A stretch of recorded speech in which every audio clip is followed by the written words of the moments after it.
Avengers Endgame Bangla movie explain. Hello বন্ধুরা, আজকের ভিডিওতে আমরা দেখব মার্ভেল সিনেম্যাটিক ইউনিভার্সের সবচেয়ে আবেগঘন এবং সবচেয়ে বড় সিনেমাগুলোর একটি, অ্যাভেঞ্জার্স এন্ডগেম। আগের সিনেমা ইনফিনিটি ওয়ারে থানোস তার আঙুলের এক চুটকিতে মহাবিশ্বের অর্ধেক প্রাণীকে মুছে দিয়েছিল। এবার প্রশ্ন একটাই, অ্যাভেঞ্জার্স কি সবাইকে ফিরিয়ে আনতে পারবে? চলুন শুরু করা যাক। গল্পের শুরুতেই আমরা দেখি হকাই তার পরিবারের সঙ্গে সময় কাটাচ্ছে, কিন্তু হঠাৎ করেই তার স্ত্রী ও সন্তানরা ধুলোয় মিলিয়ে যায়। সে বুঝতেই পারে না কি হয়েছে। অন্যদিকে টনি স্টার্ক মহাকাশে আটকে পড়ে, খাবার আর অক্সিজেন প্রায় শেষ। ঠিক তখনই ক্যাপ্টেন মার্বেল এসে তাকে এবং নেবুলাকে উদ্ধার করে পৃথিবীতে নিয়ে আসে। এরপর বাকি অ্যাভেঞ্জার্সরা মিলে থানোসের খোঁজে যায়। তারা জানতে পারে থানোস ইনফিনিটি স্টোনগুলো ধ্বংস করে ফেলেছে, যাতে কেউ আর সেগুলো ব্যবহার করতে না পারে। রাগে ও হতাশায় থর থানোসকে হত্যা করে, কিন্তু ততক্ষণে সব শেষ। পৃথিবী হারিয়ে ফেলেছে অর্ধেক মানুষকে। 5 বছর কেটে যায়, পৃথিবী এখনও সেই বিপর্যয় থেকে বের হতে পারেনি। ঠিক তখনই অবিশ্বাস্যভাবে কোয়ান্টাম রিয়েলম থেকে ফিরে আসে অ্যান্টম্যান স্কট ল্যাং। সে একটি নতুন পরিকল্পনা দেয়, সময়ের পেছনে ফিরে গিয়ে অতীত থেকে ইনফিনিটি স্টোন সংগ্রহ করা। প্রথমে সবাই বিষয়টিকে অসম্ভব মনে করলেও টনি স্টার্ক অনেক গবেষণার পর টাইম ট্রাভেলের উপায় বের করে ফেলে। এরপর শুরু হয় ইতিহাসের সবচেয়ে ঝুঁকিপূর্ণ মিশন, টাইম হাইস্ট। দল ভাগ হয়ে যায়, কেউ যায় 2012 সালের নিউ ইয়র্কে, কেউ যায় 2013 সালের অ্যাসগার্ডে, আবার কেউ 2014 সালে ভর্মির ও মোরাগে। নিউ ইয়র্কে ক্যাপ্টেন আমেরিকা নিজের অতীতের সঙ্গেই লড়াই করে। অন্যদিকে হাল্ক প্রাচীন জাদুকরীর কাছ থেকে টাইম স্টোন সংগ্রহ করে। থর অ্যাসগার্ডে গিয়ে তার মায়ের সঙ্গে শেষবারের মতো দেখা করে। এই মুহূর্তটি পুরো সিনেমার সবচেয়ে আবেগঘন দৃশ্যগুলোর একটি।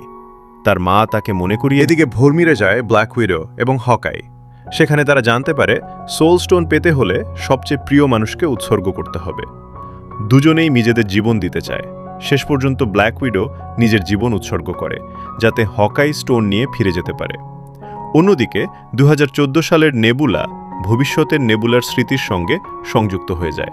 এর ফলে সেই সময়ের থ্যানোস সবকিছু জেনে যায়। সে বুঝতে পারে ভবিষ্যতে সে মারা যাবে, তাই সে ভবিষ্যতে গিয়ে ইনফিনিটি স্টোন দখল করার পরিকল্পনা করে। সব ইনফিনিটি স্টোন সংগ্রহ করার পর হাল্ক একটি নতুন গন্টলেট পরে আঙুলের চুটকি দেয়। সঙ্গে সঙ্গে 5 বছর আগে হারিয়ে যাওয়া সব মানুষ আবার ফিরে আসে। কিন্তু ঠিক তখনই থ্যানোস তার বিশাল যুদ্ধজাহাজ নিয়ে অ্যাভেঞ্জার্সদের ঘাঁটিতে আক্রমণ করে। শুরু হয় মার্বেল ইতিহাসের সবচেয়ে বড় যুদ্ধ। এক পর্যায়ে ক্যাপ্টেন আমেরিকা থরের হাতুড়ি মিওলনির তুলে নেয়, যা দেখে সবাই অবাক হয়ে যায়। যখন মনে হচ্ছিল অ্যাভেঞ্জার্স হেরে যাবে, তখন ডক্টর স্ট্রেঞ্জের তৈরি পোর্টাল খুলে একে একে ফিরে আসে black panther, Spiderman, doctor strange, Wanda, Falcon এবং আরও অসংখ্য নায়ক। পুরো যুদ্ধক্ষেত্র যেন নতুন করে প্রাণ ফিরে পায়। শেষ মুহূর্তে থ্যানোস আবার আঙুলের চুটকি দিতে চাইলেও টনি স্টার্ক বুদ্ধি করে সব ইনফিনিটি স্টোন নিজের আর্মারে নিয়ে নেয়। তারপর সে বলে, আই অ্যাম আয়রন ম্যান। একটি চুটকিতে থ্যানোস এবং তার পুরো বাহিনী ধুলোয় মিলিয়ে যায়। কিন্তু এই শক্তি সহ্য করতে না পেরে টনি স্টার্ক নিজেও মারা যায়। পুরো পৃথিবী তার এই আত্মত্যাগকে সম্মান জানায়। এরপর ক্যাপ্টেন আমেরিকা সব ইনফিনিটি স্টোন তাদের নিজ নিজের সময়ে ফিরিয়ে দিতে যায়, কিন্তু ফিরে না এসে সে অতীতেই থেকে যায় এবং নিজের ভালোবাসার মানুষ পেগি কার্টারের সঙ্গে জীবন কাটায়। বৃদ্ধ স্টিভ পরে তার ঢাল তুলে দেয় স্যাম উইলসনের হাতে, যিনি নতুন ক্যাপ্টেন আমেরিকা হন। এই ছিল অ্যাভেঞ্জার্স এন্ড গেমের সম্পূর্ণ গল্প।